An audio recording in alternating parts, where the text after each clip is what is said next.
night may be long and the dark may be deep, but the answers are there to be found. Whether it's the normal, the abnormal, or the paranormal, you're in the right place. Let's go beyond reality. Welcome to the show. Tonight we're going to be talking about tarot. Mark Horn will be our guest. He's written a book called Tarot and the Gates of Light, A Kabbalistic Path to Liberation. And he has a pretty interesting perspective and approach to this whole thing. We've talked with a lot of folks on this program that are either students of or practitioners of tarot cards and readings. Mark takes a bit of a different approach. So we've got a lot to talk about tonight. Again, we're going to be talking with Mark Horn. He's an author and a tarot consultant. And we'll be talking about his book, Tarot and the Gates of Light. The book is about how to use tarot cards for the Kabbalistic practice of counting the Omer. These are all things that I don't really understand, and I'm anxious to learn about it and have Mark explain it all to me. This practice is kind of like a spiritual workout over the course of 49 days to prepare a person to have a stronger container to receive the light of the divine. Please support the program. Go to patreon.com/Johhaw. That's Johhaw.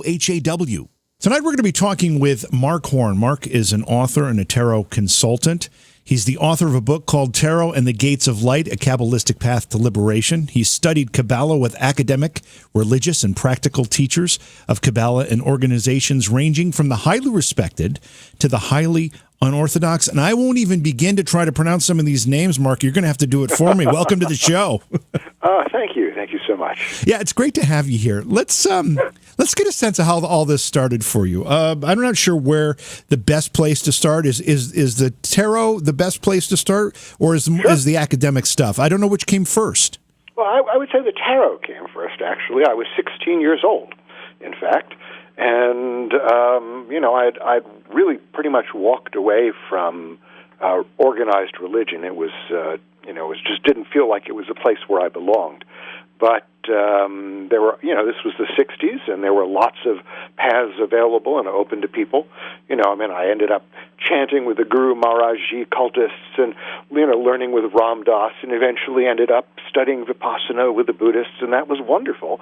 And one of the paths I found was the path of tarot, which is very much a Western path, and many people use it for divination, for telling fortunes, but really it is meant to be used as a meditative tool for self-exploration. Is that the original intent of tarot? Well, I would actually say the original intent of tarot was a game. Okay. In the 15th century, when it first sort of came on the scene, it's really hard to say because there were laws against it. We don't really know how people used it. We know that they used it as a game, and we also know that they used it for meditation and for fortune-telling. And all of these streams have come down to today, and people use it in all these different ways. Were the laws against it all of the above, or against it using it as a fortune-telling tool, or what was this? What was the crime there? The laws against it were about using it as a fortune-telling tool, but also because it was a game, and it was a game that people gambled with, as many people do with card games. And in those days, the church really ran everything, so that if it seemed immoral to them in any way, it was going to be outlawed. Yeah, that's absolutely true. The church certainly was the center of determining what was permissible and what wasn't throughout the Middle Ages. So you came across, you encountered tarot for the first time, and if I read what I was reading correctly, part of this journey you discovered as you were on your way to Woodstock. Is that right? Yes. Well, the person who connected me to tarot was a woman who was a science fiction writer, and I'd gone to her home to borrow her tent in order to go up to Woodstock, and she gave me a reading before I went up. And when she gave me this reading, she said, from what these cards say, I think you would probably be pretty good at this yourself. And the images on the cards really spoke to me. I just really felt drawn in by them. So I followed her guidance. I went out and bought the decks she suggested and a couple of books that she suggested, and I haven't looked back. I've been studying ever since. That's. I have to ask you though. Did you make it to Woodstock? Did you get? Oh yes, yes. Even though the bus actually broke down about 8 miles back from the campground, and we had to walk the rest of the way. Oh. Not that traffic was going anywhere; it was all backed up. But yes, we walked in the rain to the campgrounds, and I was there. I have to say, I live in upstate New York, so I'm not too far from where all that took place. I'm a little too young to have attended. My parents were at the perfect age, but they ended up not going, which I can't understand because my father was a musician. But I know we're not, scheduled to talk about Woodstock, but I just have to know, what was it like? I mean, I saw a documentary very recently. I think it was on Netflix about the whole experience and how it almost didn't happen and how it completely overwhelmed the promoters and organizers. They had no idea what they had, the genie they let out of the bottle there. Oh, definitely. I'm probably one of the few people who not only bought a ticket, but I actually still have my ticket. Oh, wow. It's framed on the wall. And oddly enough, we were staying in a part of the campgrounds, which was called Movement City, and there was a tent in that area where all of the Woodstock programs were in boxes, but they were never handed out. Nevertheless, since I was there and I saw the programs, I took a handful, and I still have 5 Woodstock programs to this day. Not that they're worth anything, but they're a good memory. Yeah, that's pretty amazing. Wow, what a magical moment in not just American history, but I think all of history. It's pretty incredible, and they've tried to replicate it, and they just haven't been able to do it. Well, it was a moment in time when people came together in a particular way, and it was magic in that way, and I don't know that it is replicable. So you had your first reading on your way to this unbelievably life-changing, probably certainly world-changing event. Did you consider that to be a spiritual moment for you? That's an interesting question. The reading I felt was a spiritual moment, and there were certainly moments up at the festival that I felt really, because there were so many of us, and I felt connected to this huge mass of people in a way that I'd never felt connected really to all of humanity, because, you look at it, there were people of all ages at that festival, and people of all backgrounds, so that it was really like finding yourself kind of in heaven. Mind you, a heaven that was where it rained a lot, and where you were staying in a field that was usually a pasture for cows, so that when it got a little wet, the mud had a distinctive odor to it that was earthy. Did you consider yourself prior to that first tarot card reading that kind of changed things and set you on a path? Did you consider yourself to be a sensitive anyway, or any kind of metaphysical individual prior to that reading, that first reading? It's interesting. I listened to some of your earlier broadcasts to get a sense of what the show is like, and I was really struck there. You had a guest on, I guess, a few weeks ago who was talking about astral projection. And one of the things that I tried when I was 16 years old, I found a book about astral projection, and I tried it because I was interested in exploring metaphysics and the paranormal world, everything that was beyond what I was taught. And I followed all the instructions in the book, and I actually found myself having an out-of-body experience, which terrified me. I found that I really couldn't control any of my movement, and I just thought, this is a little too advanced for me. I'm not going down this path any further. But I certainly had an understanding that there were things beyond what I really understood or what I was taught that we could have access to. This may be a chicken and the egg kind of question here, because I'm sure by the end of our conversation I'm going to know the answer whether I ask the question or not. But I'll ask it. You had basically I don't know what you call it, a split with your faith when you were young. Yes. Is it a story about you rediscovering the faith from a different set of lenses?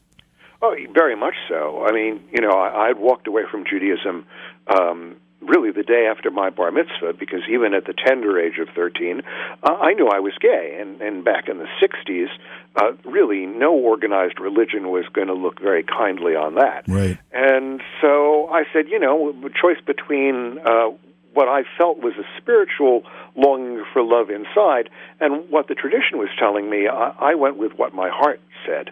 And so it meant I had to walk away from the tradition that I grew up with, and it sent me on a path of looking at all of these other traditions.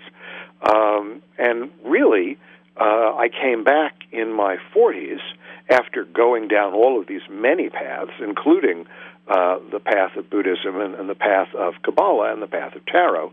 And just as Judaism had changed by the 90s when I came back, so had really the world around us, and I had changed as well.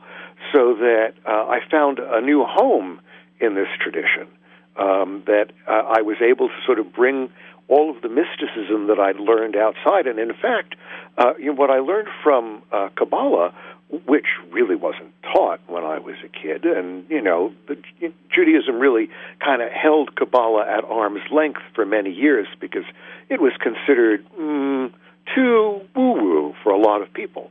But the truth is, it really is one of the three major strands of the tradition. And when I realized this and found teachers within Judaism who were deeply rooted in this tradition, the tradition of Kabbalah, I really found a place for my spiritual home. We're going to have to back up a little bit because we've heard the word Kabbalah, we've used the word Kabbalah, but I'm not sure those of us on this side of the conversation completely understand what it is we're talking about. Define it and explain it for us. Kabbalah is what we'll call the mystical tradition in Judaism.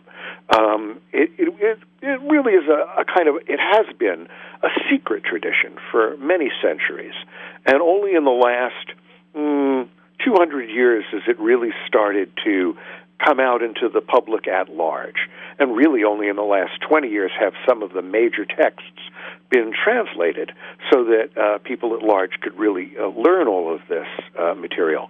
But it is, as I say, the hidden teaching of Judaism, which is very much about learning to purify one's own soul for a direct connection to the divine, so that we can live in harmony with the divine purpose and the birthright we were given on the planet.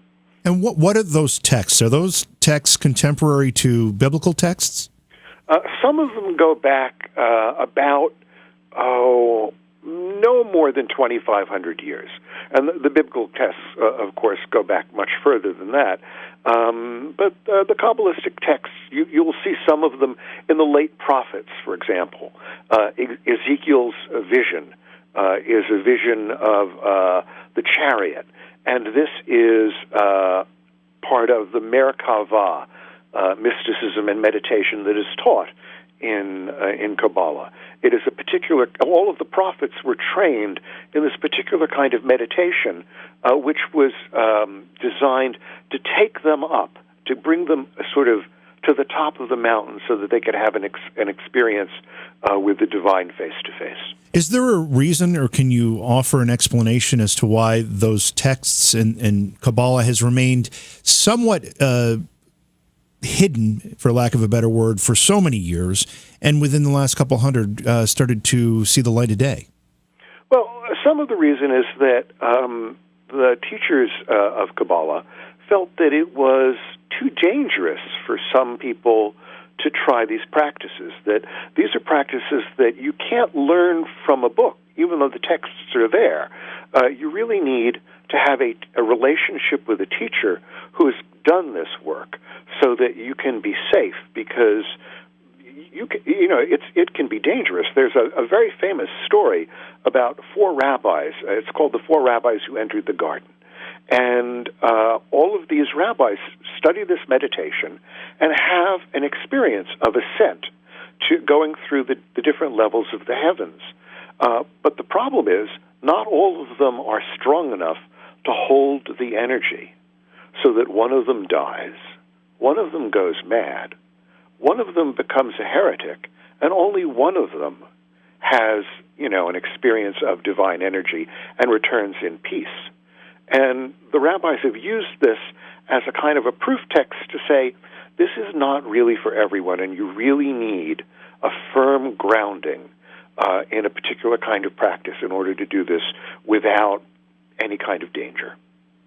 We have to go to break here in just a couple of minutes. I want to shift the discussion back to tarot for a second. Sure. Our popular perception or conception of tarot, comes from Hollywood probably. It's gypsies and wagons, rolling across Europe or wherever it happens to be, and, with a crystal ball and tarot cards. Is there any truth to that, or where does that come from? Well, I mean, certainly, the Roma people have used the cards and have used crystals for fortune-telling, so that is certainly part of the history of tarot. But it's only part of the history of tarot. We're talking with Mark Horn. Mark is an author and a tarot consultant. He's got a book called Tarot and the Gates of Light, A Kabbalistic Path to Liberation. Mark, is the book new? Is it just out? It's just out. It came out in January. Yep. Well, congratulations. Thank you. Before we get to the book specifically, because your book takes a very, very unique approach to all of this that we've been talking about already, but I'm just very, very curious about tarot and some of the meanings and how it works. So offer for me, if you will, an idea of where does the energy that affects these cards to offer people guidance of any kind, regardless of what it is, where does that energy come from? Well, that is a mystery in a way, but we'll actually have to turn to the Kabbalah to answer that question, because the structure of the tarot deck is based on certain Kabbalistic teachings. The core symbol in Kabbalah is something called the Tree of Life, and there are 10 central energies in that tree, and 22 paths between those 10 energies. When you look at the tarot deck, it's divided into two groups. There's one set of cards called the Major Arcana, and there are 22 of those cards, just as there are 22 paths in the Tree of Life. And in fact, there are also 22 letters in the Hebrew alphabet that all of these paths and these cards correspond to. And, Kabbalists believe that these letters carry vibrational energies, so that when you connect them to the cards, they themselves also carry those energies. And if someone, one of the things I've always marveled about tarot cards is the beautiful artwork involved. They're really, really quite fascinating just from that perspective alone. But do the cards have specific meanings? In other words, does give me an example of a card. I know there's a death card, right? Yes. Does the death card have the same meaning every time it shows up? Well, no, because the card is always, the meaning of the card changes based on the position in the layout and the cards that are next to it, because all of the cards are in a grand relationship, so that they affect each other. Okay, so they work as a whole. It's not Yes. Okay. And is there a certain level of energy received by the reader, some type of divine, I don't know if it's divine or spiritual energy that comes to the reader that guides them through the meanings as cards are played for someone getting a reading? Well, I think different readers experience it differently. I don't think of myself as an intuitive reader who is connected to those energies. Nevertheless, there are times when I'm reading and all of a sudden something comes through from somewhere. Somehow I connect to a different level of reality. I have access to information I wouldn't have had otherwise. And, when I'm reading for someone, I will often say to them, I don't know where this is coming from, but I'm going to say this, and tell me if it means anything to you.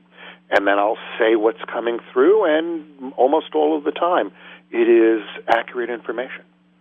As you're giving someone a reading, or as the recipient is getting the reading, is the reading giving them a glimpse into their a possible future, their certain future, their inner soul? What door is being opened up as you give someone a reading? Well, generally, I don't say that there is a definite future, because we all have free will. So what the cards show are possible futures based on on various choices that people can make.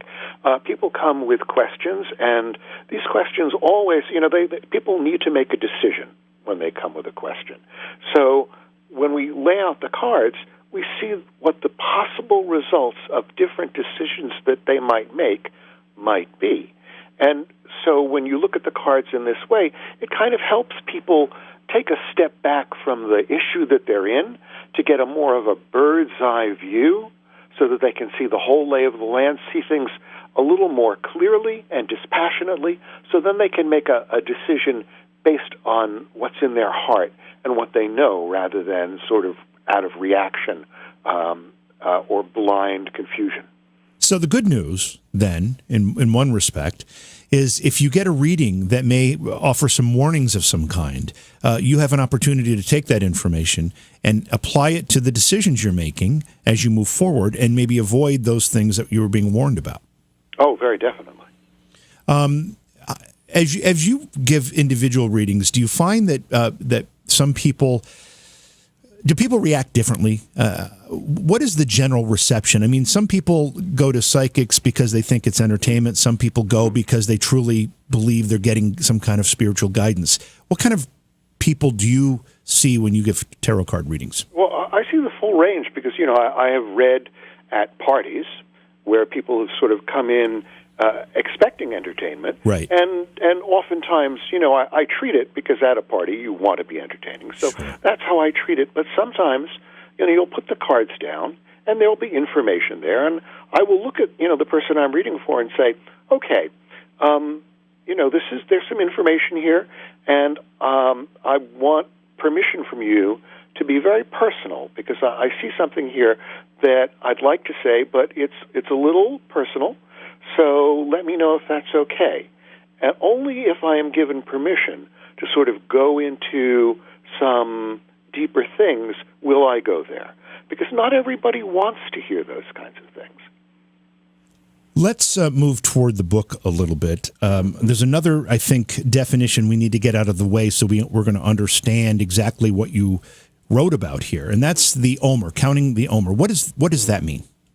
So there is a biblical commandment in the Hebrew Bible that between the period of Passover, the time when the ancient Israelites were freed from slavery in Egypt, to 50 days later when they arrived at the foot of Mount Sinai to receive the Ten Commandments and the Torah, those 49 days in between, we are commanded to count those days.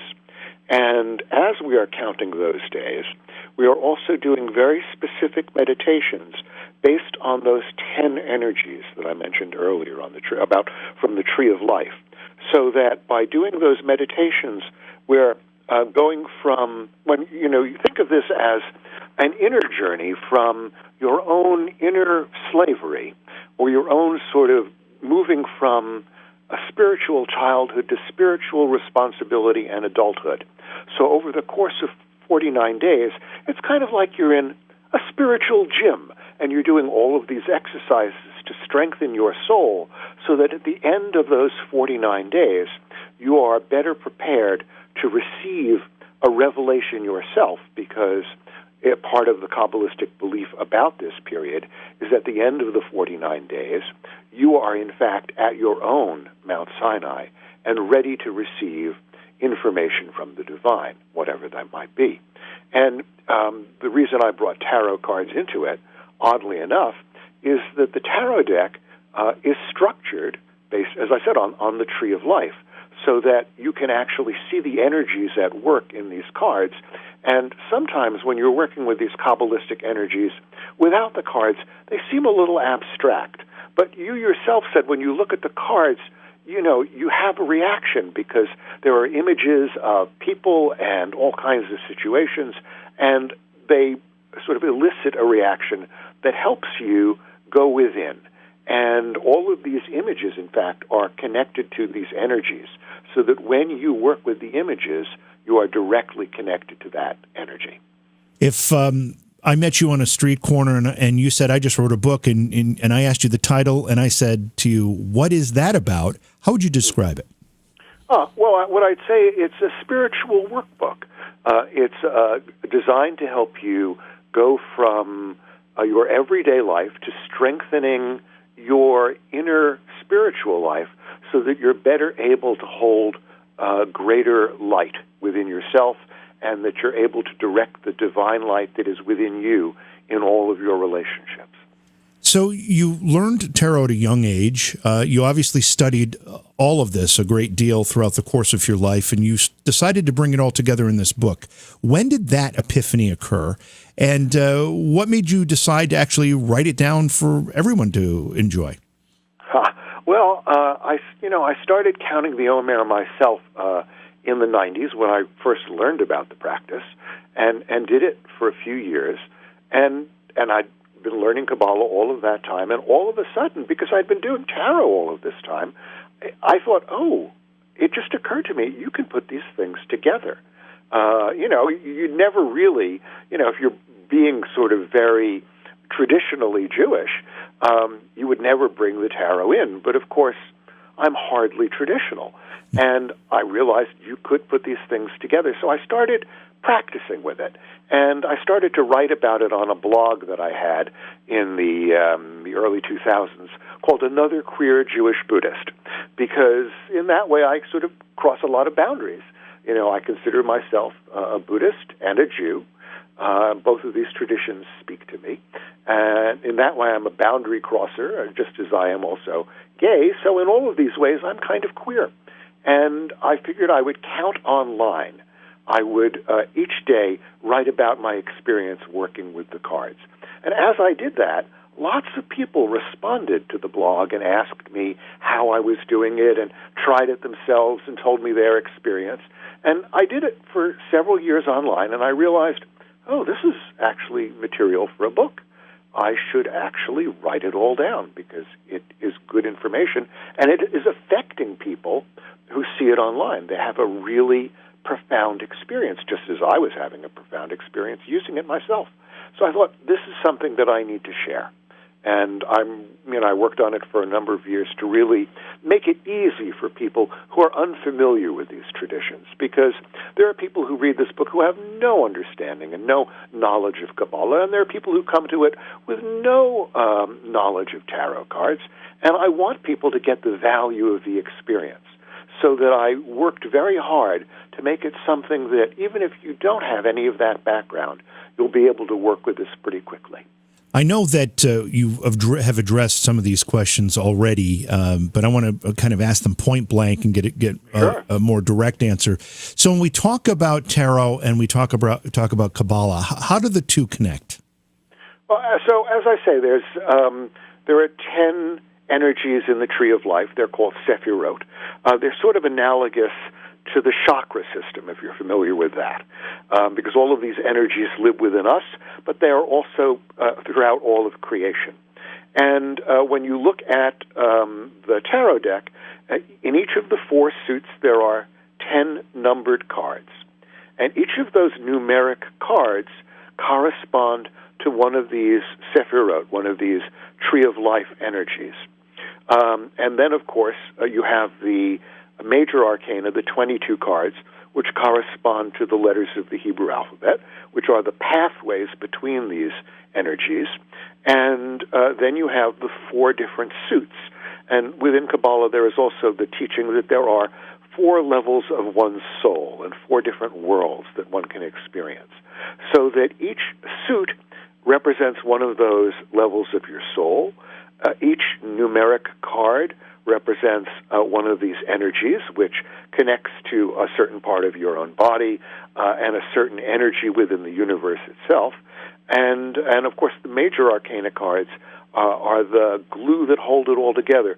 I'm sure you've seen the movie The Matrix, one of my favorite films, and there's a scene when Neo sort of is looking into the world and he sees through reality to this cascade of letters and numbers, so that it looks like all of reality is made up of letters and numbers.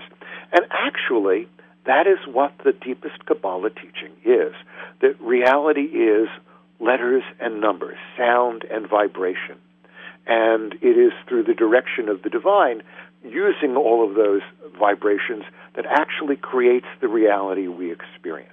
And by studying these different energies, you can touch these realities more clearly, see through into a deeper experience, and touch and connect with the divine plan, not only for yourself, but for the world. How do you reconcile being a Jew but also being a Buddhist? Is there conflict? is there conflict there at all? I mean, I find it interesting because I hear so many people finding a lot of answers in these Eastern ideas, and clearly you did as well. But are they at conflict at all? It depends on who you're talking to. But for me, they're not. Although it's interesting, because the Buddhists don't believe in a soul, and Jews certainly believe in a soul. And my experience, actually, when I was doing some of my deepest Buddhist meditation, was that I came up against my soul, and it felt to me that it was profoundly Jewish. So that my deepest Buddhist meditation is part of what brought me back to Judaism. But the interesting thing is that, within Buddhism, they talk about nirvana. And in Judaism, you don't actually... I haven't used the word God yet. You've only heard me use the word divine. That's right. And there's a reason for that. God is a title, and in Judaism, the divine has a name, or has many names, but they're all descriptors, because the reality is Jews believe that if you can name something, then you have control over it. But the divine is something that we have no control over. It has control over us, but we have no control over it. We can't describe it. It is beyond our experience. And so one of the descriptions is Ein Sof is one of the Hebrew names for this experience, and it means the unending infinite. And when you look at the definition of nirvana, it is exactly the same thing. Both paths ultimately lead to this same place where we go beyond our limited senses as human beings to experience from our consciousness. We are able to connect to the divine consciousness, what Christians would call Christ consciousness, what Buddhists would call Buddha consciousness, what Jews would call Messianic consciousness. It is touching the divine at that level that transforms your life. Forgive me if any of these questions are naive. I don't mean them to be. But there are no naive questions. Everybody comes from the place where they're starting, and everybody learns what they need to learn. So, based on what you said, can I assume, or maybe you just answer, do you believe in the Supreme Being that we have titled God? Some of us have titled God? Well, I don't believe in a hairy thunderer up in the clouds, right? Pointing fingers and sending people to hell. Right. But I do believe that there is this, what I'll call this consciousness that is the root of all being, and it is from that consciousness that pervades the entire universe that is where we get all of our gifts and our own consciousness.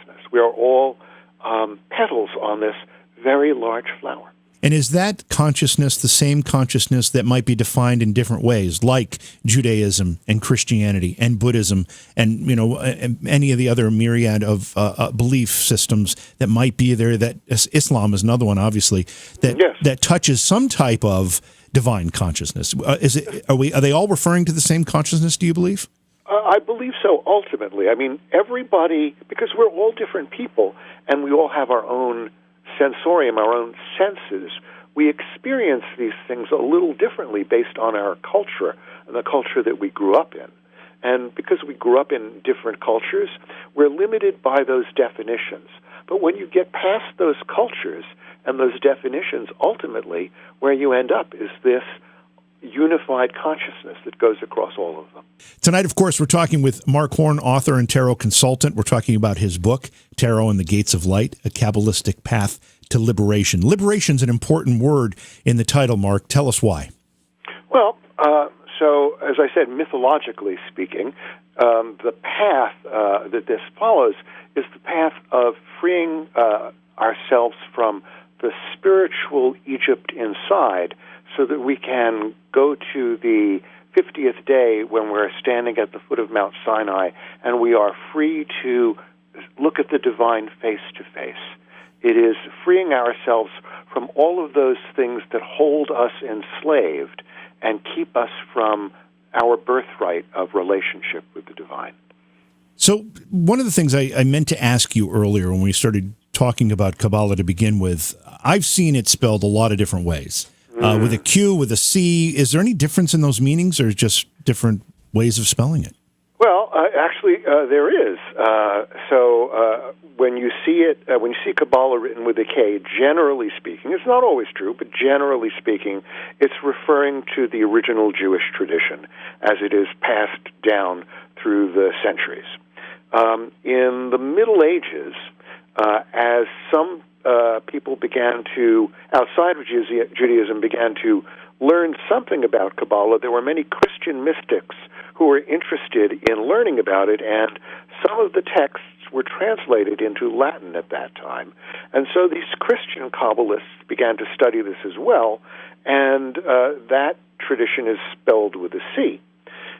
Then by around the 17th, 18th century, there were occult mystics, Hermeticists, who were also, Freemasons, Rosicrucians, who also began to study these Kabbalistic texts, and they connected it to a wisdom tradition going back even before Judaism to the Sumerians and even further back than that, so that that tradition of Kabbalah is spelled with a Q.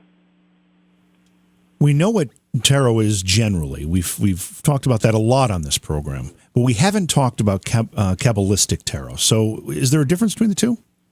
Well, what I'm saying is that ultimately the structure of the tarot deck is based on Kabbalistic teachings. Right. Not everybody knows this, not everybody reads it with that understanding, but when you study Kabbalah and then you actually work with the deck in that particular way, you have a very different experience of the meanings of the cards and the energies that they bring into the world.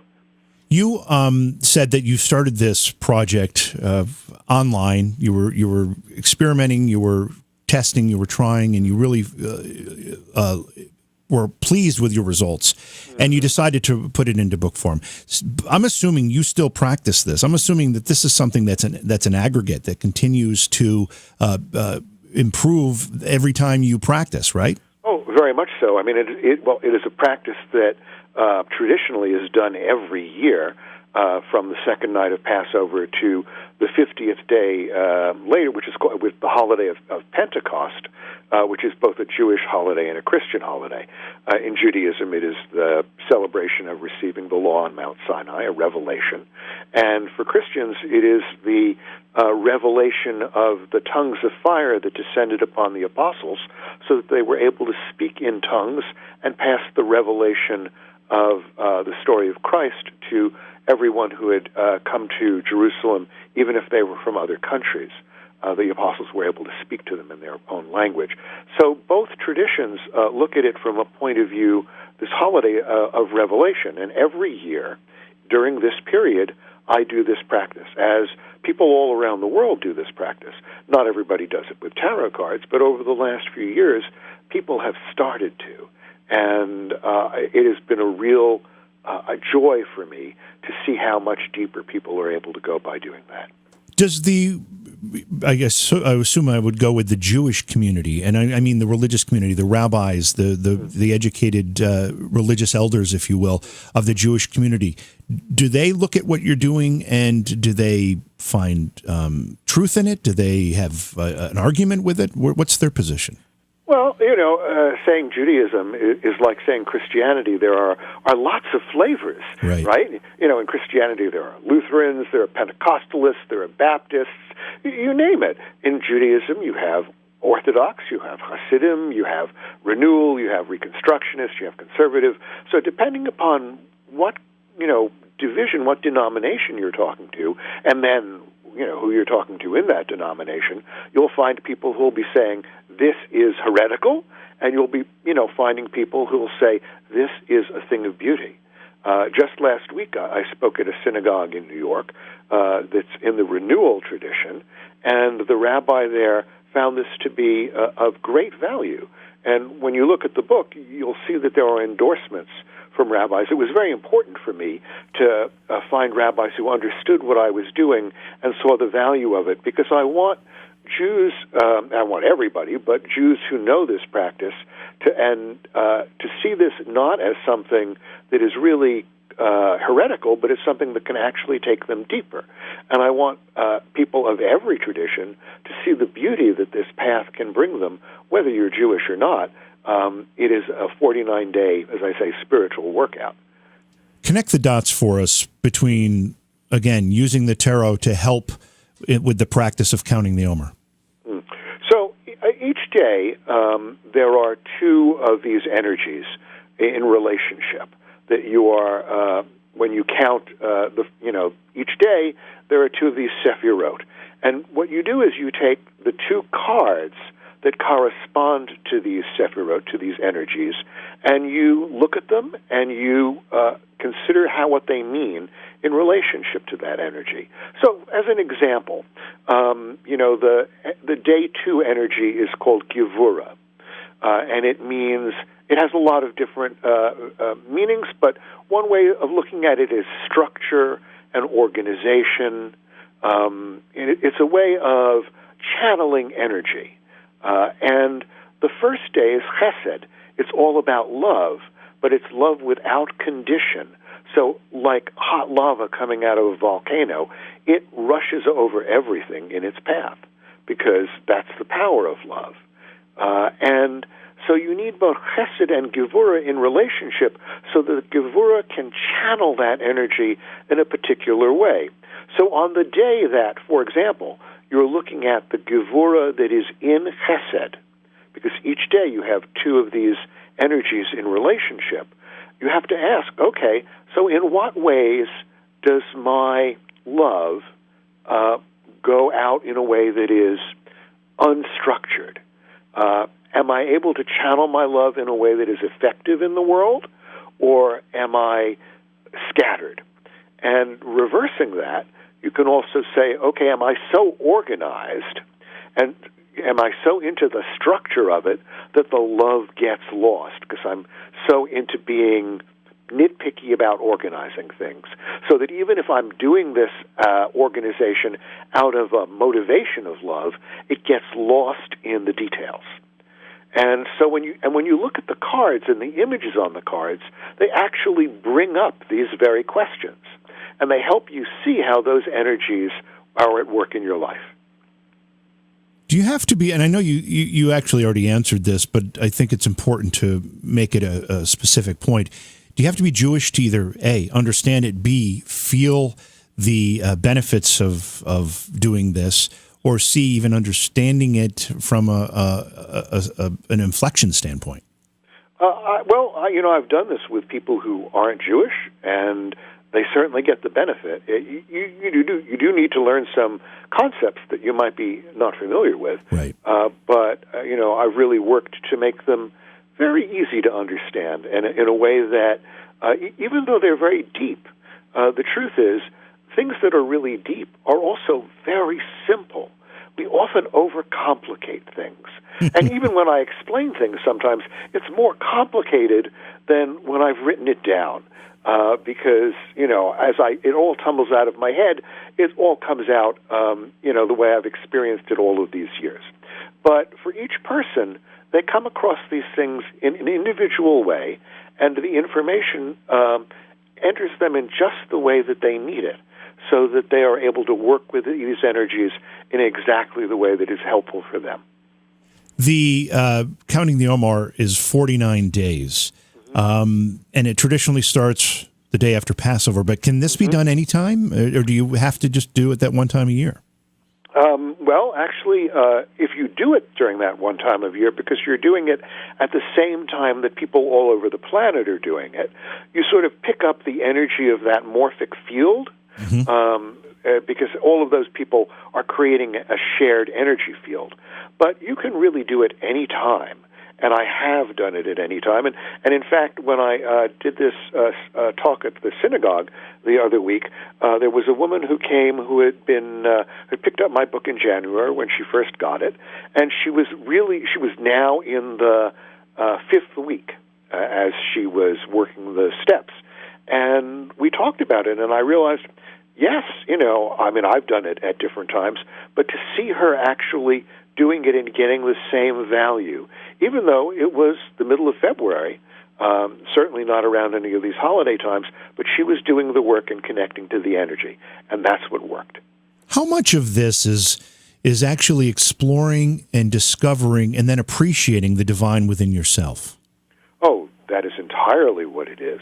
All of this is designed to help you clear away the blockages that you have within, so that, because we're all connected to the divine. Every one of us is the Hebrew phrase is B'Tselem Elohim.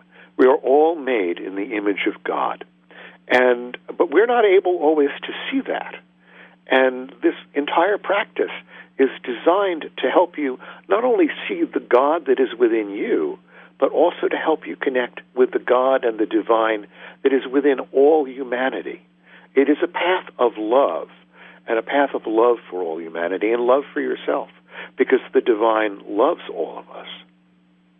I don't see a natural connection between the tarot cards and the practice of counting the Omer. You came upon this through, I would say, some trial and error and some experimentation. Was that a real aha moment for you? Yes, it certainly was. I'd been studying Kabbalah, and I'd been studying the cards, and because the structure of the deck is based on the Kabbalah, and the counting of the Omer is based on Kabbalistic meditations, they actually dovetailed together perfectly.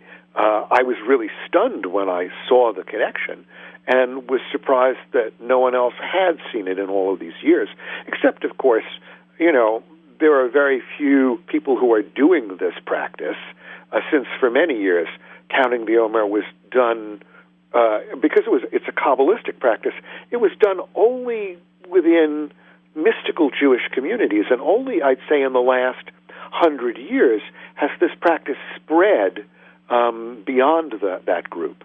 So that between the Kabbalistic teachings now being more widespread and the Omer practice becoming more widespread, and in fact tarot really suffusing all of our culture, all of these things come together in a way that make it easy for this to happen.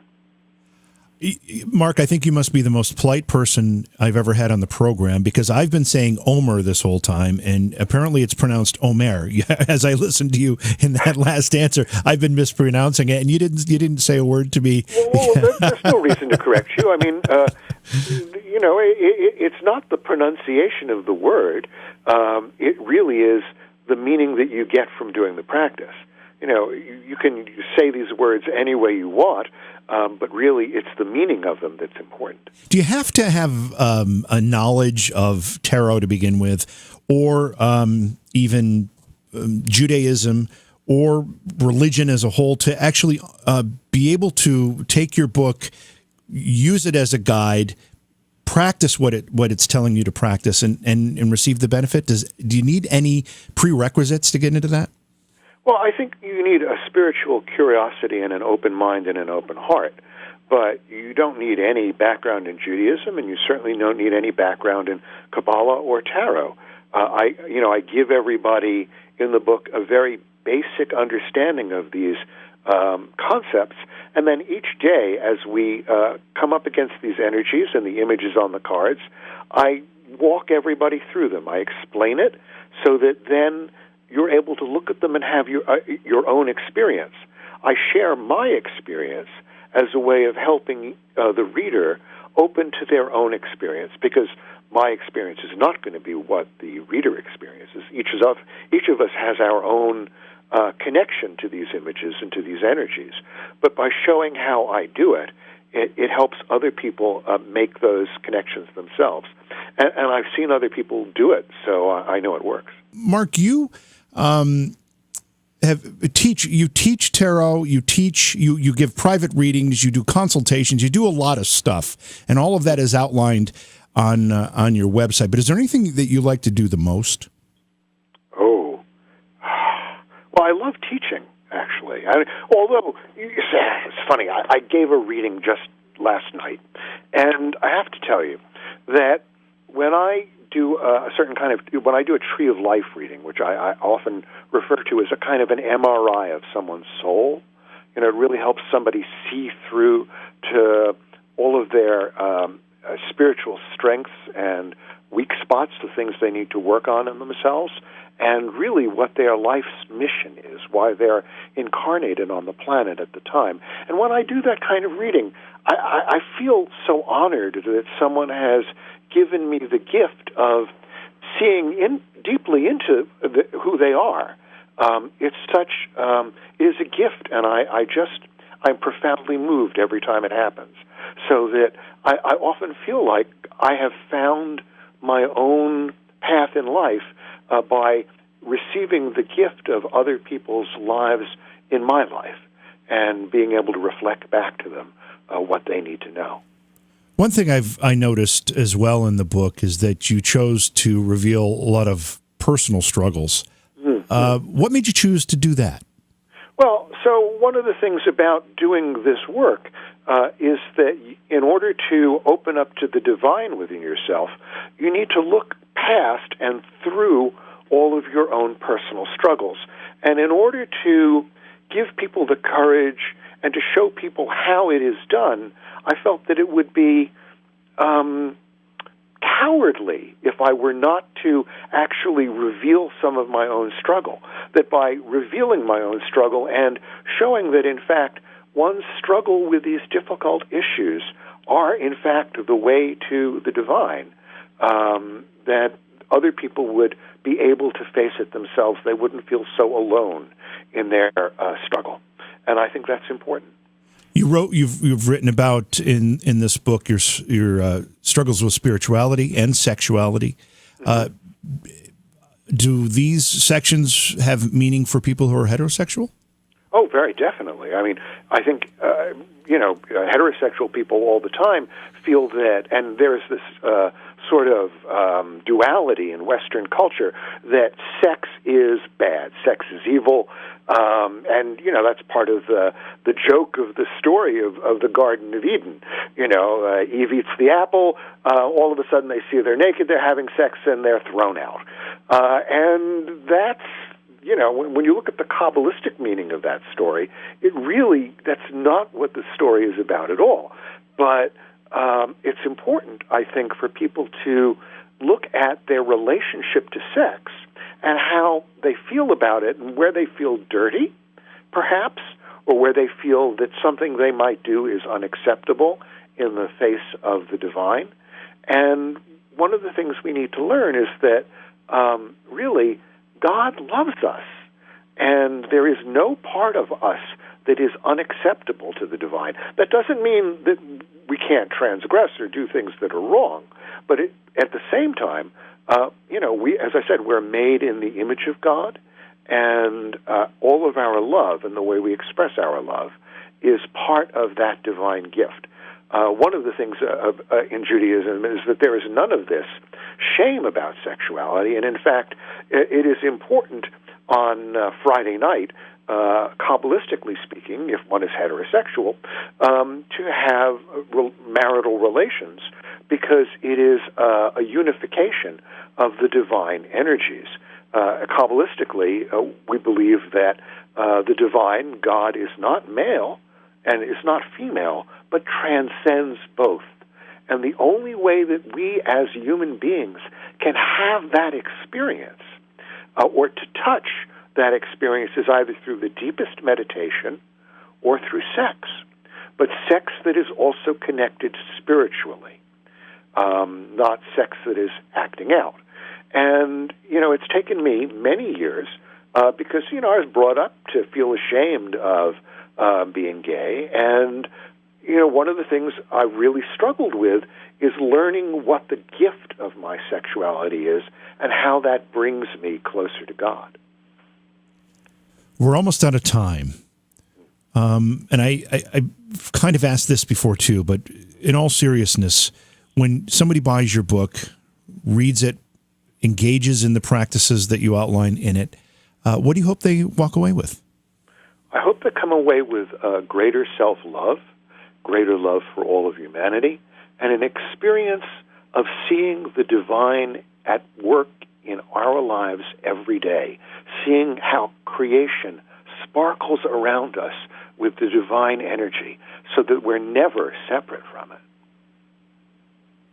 The book is available on your website. I know you have information about it, but where else can people find it?